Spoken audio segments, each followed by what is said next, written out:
प्रशासन और शासन की ये मंशा है कि किसानों का कोई भी आंदोलन सफल ना हो। मुझे नहीं लगता कि 50% भी किसानों को प्लॉट मिले होंगे। तो जब हम रैली निकालने के लिए सब तैयार हुए और जैसे ही चलने को हुए वैसे ही उन्होंने गिरफ्तारी शुरू कर दी कि हम जब ईमानदारी से आंदोलन होते हैं तो उनकी सफलताओं को कोई नहीं रोक सकता। इसको किसान की लड़ाइयों को किसान की लड़ाई रहने दें, मूंछों की लड़ाई ना बनाए। अपील करता हूँ आए, मजबूती के साथ बैठे, हमारा साथ दें। जय हिंद दोस्तों, वंदे मातरम। मैं सोनू नागर, आप देख रहे हैं हिंद फोकस न्यूज़। आज किसान यूनियन अजगर जो कि सलारपुर अंडरपास के नीचे बैठी हुई है धरने पर 64.7% के मुद्दे पर, उसे आज 21वां दिन है। और आज जो उनकी बाइक रैली होने वाली थी, जैसा कि मैंने आपको बताया था कि बाइक रैली होने वाली है, उस बाइक रैली में किस तरीके से पुलिस ने जो है वो उसको रोकने की कोशिश की और इनकी गिरफ्तारी भी हुई है। मैं कुछ मेरे भाई हैं मेरे साथ में, उनसे जानना चाहूँगा। माइक उन्हीं को देता हूँ। हाँ जी सर, प्लीज़ बताइए थोड़ा सा संक्षिप्त में कि किस तरीके से आपकी जो रैली है उसको उसमें अवरोधक बनने की कोशिश की पुलिस ने और क्या क्या पुलिस का कहना था उस समय। देखिए, हमारा पहले से ही कार्यक्रम था। आज 4 तारीख की घोषणा हमने मीडिया के माध्यम से भी और प्रेस कॉन्फ्रेंस भी हमने की थी और ये बता दिया था कि हम एक जन जागरण अभियान क्षेत्र में अपने जो भी पीड़ित किसान हैं उन गांवों से होते हुए एक बाइक रैली, दोपहिया वाहन की एक रैली हम निकालेंगे। और लगभग इसमें 21 गांव थे और सौभाग्य था ये कि आज 21वें दिन 21 गांवों से रैली होकर निकल रही थी। इसमें हमारा यही था कि भाई जन जागरण अभियान है, लोगों को जोड़ना है, रैली गांव में निकालनी थी, शांति प्रिय तरीके से निकालनी थी। ये रैली ना तो किसी हाईवे को प्रभावित कर रही थी, ना किसी ऐसे यातायात को प्रभावित कर रही थी जिससे कोई परेशानी शासन प्रशासन या पुलिस प्रशासन को हो रही हो। लेकिन फिर भी ये पुलिस प्रशासन और शासन की ये मंशा है कि किसानों का कोई भी आंदोलन सफल ना हो। लेकिन ये इनकी सोच है कि वो ऐसा सोचते हैं कि कोई भी आंदोलन किसानों का सफल ना हो।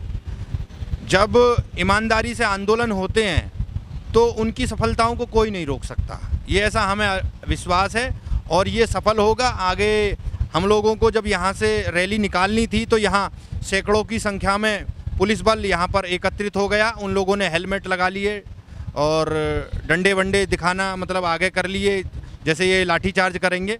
लेकिन हमने साफ स्पष्ट शब्दों में ये कह दिया कि या तो हमारी रैली निकलेगी या हमारी जो है गिरफ्तारी होगी।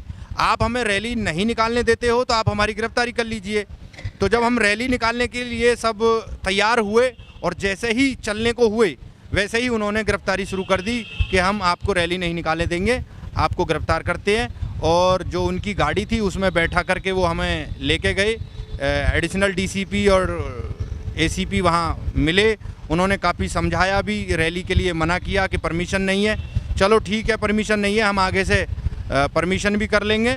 और मैं तो केवल मीडिया के माध्यम से अपने क्षेत्र के किसानों से एक ही अपील करना चाहता हूं कि इसमें संगठन और दलगत राजनीति से ऊपर उठ करके हम सब लोग एकजुट हो जाएं, क्योंकि ये समस्या न केवल इन्हीं लोगों की है जो यहाँ पर बैठे हुए हैं, अपितु ये लगभग यहाँ के 10,000 से भी ज़्यादा किसानों की समस्याएं हैं जो 64% से पिछले 9 वर्षों से वंचित हैं।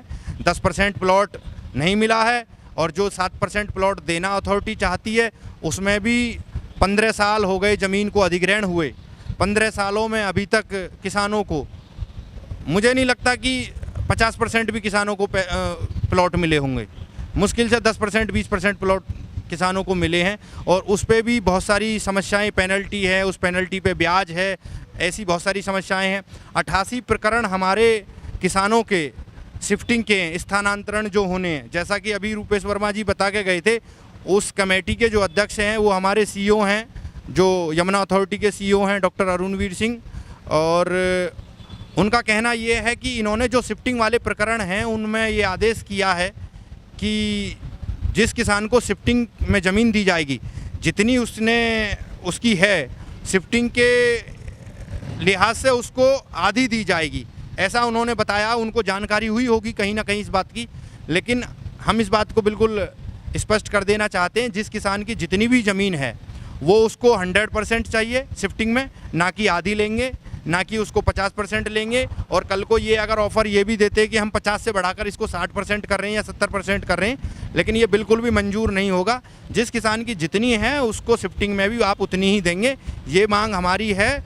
और जो कई सौ प्रकरण ऐसे हैं आबादी के जो आज तक निस्तारित नहीं हुए, उनका निस्तारण जब तक नहीं हो जाता, 64% सबको नहीं मिल जाता, 10% सबको नहीं मिल जाता, जब तक ये धरना, जब तक ये आंदोलन चलता रहेगा और मजबूती से चलता रहेगा। मैं क्षेत्र के किसानों से बस यही अपील करता हूं कि आप क्षेत्रीय संगठन और दलगत राजनीति से ऊपर उठ करके आंदोलन में जुड़ें और आंदोलन को मजबूत करें, ताकि आपकी सभी की समस्याएं जल्द से जल्द समाधान हो सके। हरवीर जी, आपसे रहेगा मेरा, जो आपको यहाँ से लेके गए जब, तो उसके बाद किस तरीके से आपको डराने धमकाने का, कोई इस तरीके से उठने पे मजबूर करने का कुछ ऐसा पुलिस द्वारा कुछ ऐसे बातें कही गई हों जो आप किसानों से कहना चाहते हैं, कुछ अपील करना चाहते हैं?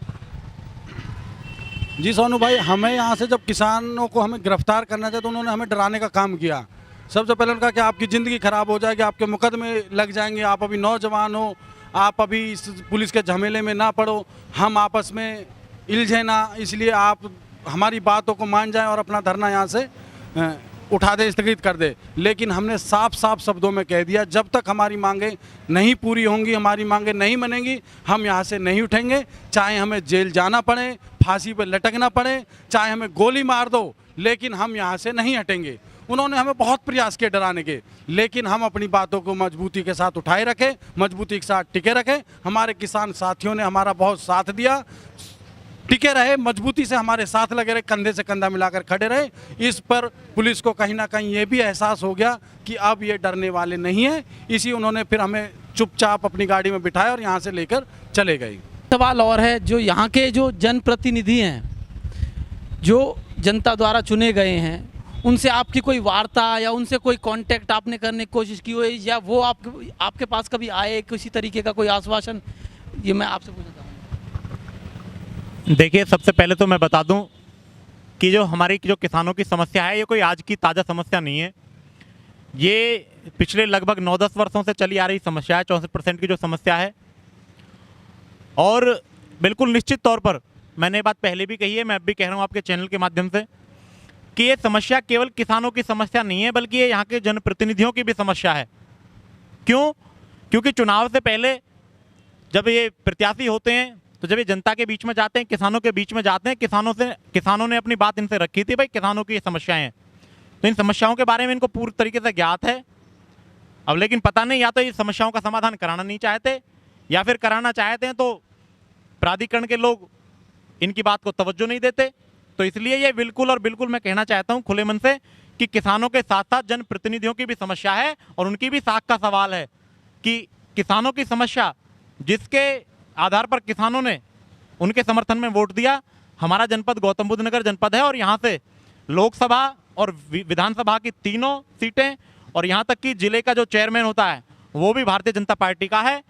लेकिन उसके बावजूद भी, क्योंकि किसानों ने भारतीय जनता पार्टी पर विश्वास करके वोट दी थी कि भाई ये जो प्रतिनिधि बनेंगे तो इन समस्याओं का समाधान कराएंगे, लेकिन आज भारतीय जनता पार्टी की सरकार को भी प्रदेश में लगभग आप देख रहे हैं 6 साल हो चुके हैं, लेकिन अब तक किसानों की जो समस्याएं हैं, जो 64% की जो हमारी जो समस्या है, मुख्य रूप से ये जस की तस बनी हुई है, इस पर किसी का कोई ध्यान अब तक नहीं गया है। तो इसलिए मैं आपके मंच के, आपके इस चैनल के माध्यम से प्रदेश के मुख्यमंत्री से भी और अपने जो सांसद और विधायक हैं उनसे भी अपील करना चाहता हूँ कि भाई किसानों की समस्या को लेकर आप ध्यान दें, क्योंकि किसान बहुत रोष में है और बहुत आक्रोश में है। किसानों ने आप पे विश्वास करके आपको वोट दी है, तो आपकी ये जिम्मेदारी बनती है कि आप आएँ और धरना स्थल पर आकर के किसानों को विश्वास दें और किसानों की समस्या को बहुत जल्द समाधान कराने का काम करें।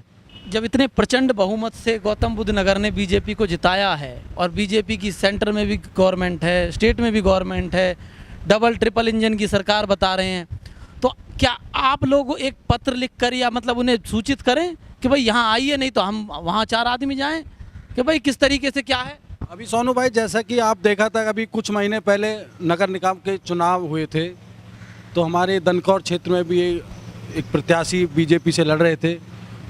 उसके चुनाव प्रचार में राज्यसभा सांसद, एमएलए, एमएलसी, मंत्री केंद्रीय मंत्री और भी जितने भी बड़े बड़े नेता वो बिन बुलाए बिना कुछ उसके प्रत्याशी के प्रचार प्रसार में आए। क्या उनको इस क्षेत्र के किसानों की समस्या का नहीं पता?